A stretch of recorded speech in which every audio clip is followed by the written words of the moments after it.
Kembali lagi di Cerita Cinta Channel. Jangan lupa like, comment, and subscribe ya. Terima kasih. "Siapa kamu?" tanya seorang laki-laki muda yang sejak tadi mengikuti pergerakan Elena hingga kini ia berhasil menangkap tas ransel yang dibawa oleh Elena. "Lepas nggak?" seru Elena berusaha meredam suaranya sebisa mungkin.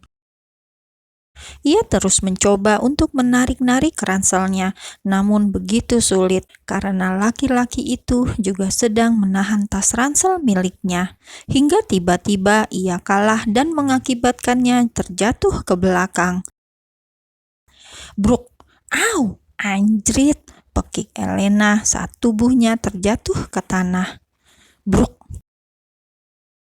Belum hilang rasa sakit di tubuhnya lantaran terjatuh dari tembok yang cukup tinggi, kini dirinya kembali mendapatkan dorongan hingga membuatnya terguling ke samping. "Astagfirullah, apa yang kamu lakukan?" seru laki-laki itu berusaha untuk bangkit dari posisinya yang habis ditindih oleh Elena. "Harusnya gue yang nanya, anjir, lo ngapain?" balas Elena dengan begitu ketus. Ia sangat kesal dan juga marah karena aksinya berhasil digagalkan oleh laki-laki yang tidak ia kenal.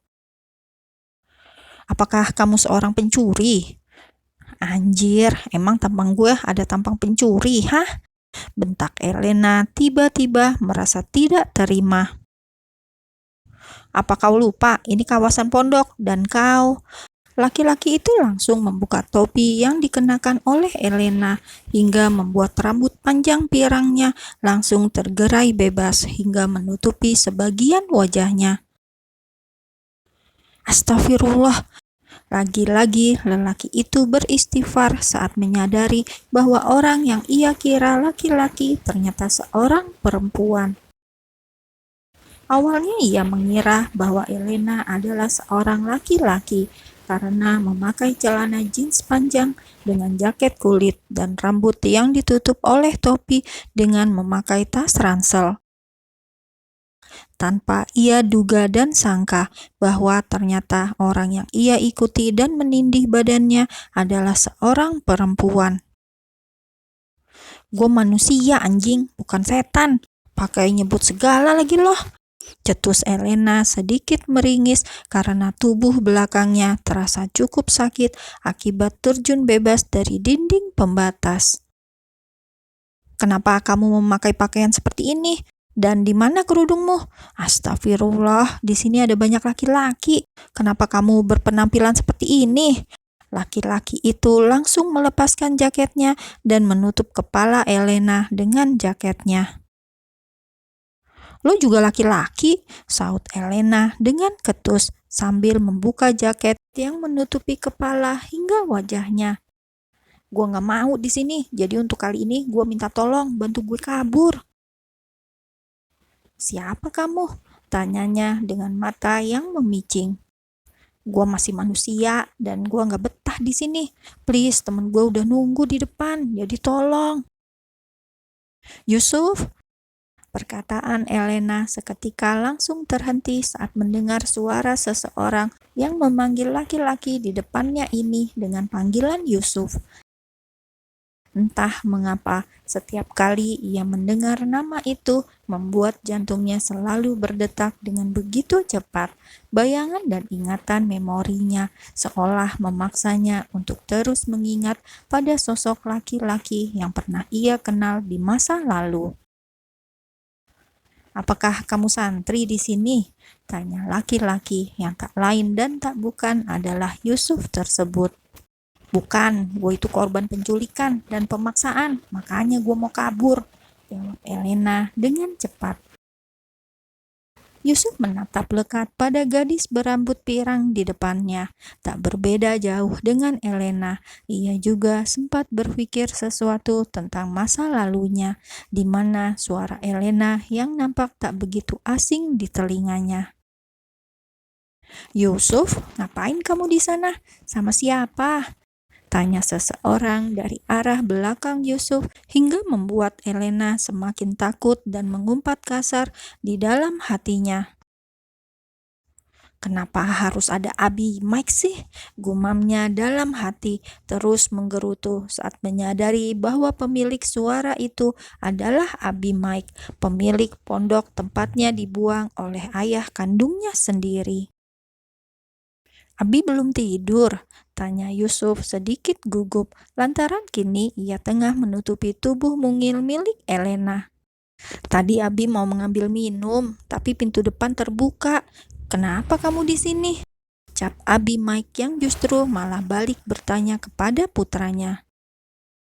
Maaf Abi, tadi Yusuf mau mengambil oleh-oleh untuk Maira di mobil, tapi laki-laki itu nampak bingung. Ia tidak pernah berbohong dalam hidupnya, namun kini ia dipaksa untuk berbohong dan menyembunyikan seorang gadis di belakangnya. Sungguh Yusuf tidak mengerti mengapa dirinya sampai mau disuruh berbohong oleh orang yang tidak ia kenal, terlebih orang itu adalah seorang wanita. "Oh, begitu. Baiklah, kalau begitu Abi masuk lagi. Kasihan Uma kamu, nanti mencari." Abimaik tahu bahwa ada yang disembunyikan oleh anaknya, namun ia juga tidak mau mendesak Yusuf untuk berbicara saat ini. Abimaik tahu bagaimana sifat dan watak anaknya. Ia tidak bisa dan tidak ingin berbohong.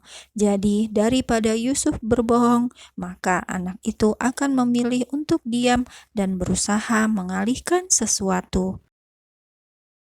Maka dari itu, daripada urusan akan menjadi semakin panjang, akhirnya Abimaik memilih untuk mengalah dan berpura-pura tidak tahu, dan ia akan menanyakannya lagi kepada Yusuf saat sedang berdua dengan putranya nanti.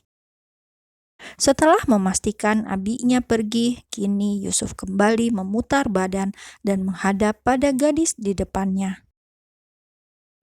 "Masuklah ke kamarmu, urungkan niat untuk kabur dari sini," ujar Yusuf dengan ekspresi wajah datarnya sambil matanya terus memaling menatap ke sembarang arah. "Enggak, gua masih mau pergi, gua nggak betah di sini," jawab Elena dengan ketus. "Kembalilah, Ra, jangan membuat Om Brata sedih karena hal ini." Dek, seketika itu juga Elena langsung terdiam dan menatap Yusuf dengan tatapan yang sangat sulit dimengerti. Berbeda dengan Elena yang mendongak menatap Yusuf, justru laki-laki itu malah memilih untuk memalingkan wajahnya ke samping agar tidak bertatapan dengan Elena.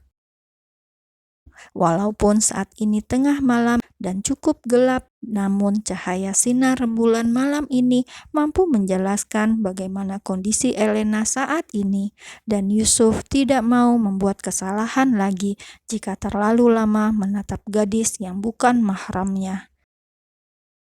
"Yusuf," gumam Elena terus mengamati wajah laki-laki yang kini di depannya. "Yusuf anak pertama Abimaik dan Uma Cila," limbuhnya sambil terus berpikir seolah mengingat sesuatu dalam kepalanya. Hingga tiba-tiba ia membulatkan matanya saat mengingat dan meniti penampilan laki-laki di depannya. "Yusuf, lo cowok yang udah nolong gua waktu itu, iya kan? Lo cowok yang waktu itu," pekik Elena terkejut sendiri sambil tangannya spontan menunjuk ke arah laki-laki di depannya. Elena tahu bahwa kakak pertama Maira adalah laki-laki bernama Yusuf. Ia juga pernah bertemu dengan laki-laki itu saat masih kecil. Bahkan ia juga pernah berdebat dengannya hanya karena seekor kucing jalanan. Namun Elena tidak pernah bertemu lagi dengan laki-laki itu sampai pada tahun kemarin. Ia pernah bertemu dengan sosok laki-laki bernama Yusuf lagi saat dirinya baru pulang dari balapan liar. Elena juga yakin bahwa laki-laki yang ia temui 1 tahun lalu adalah laki-laki yang sama dengan yang ia temui saat ini. Itu berarti memang dia benar Yusuf, anak dari Abimaik dan Uma Cilah.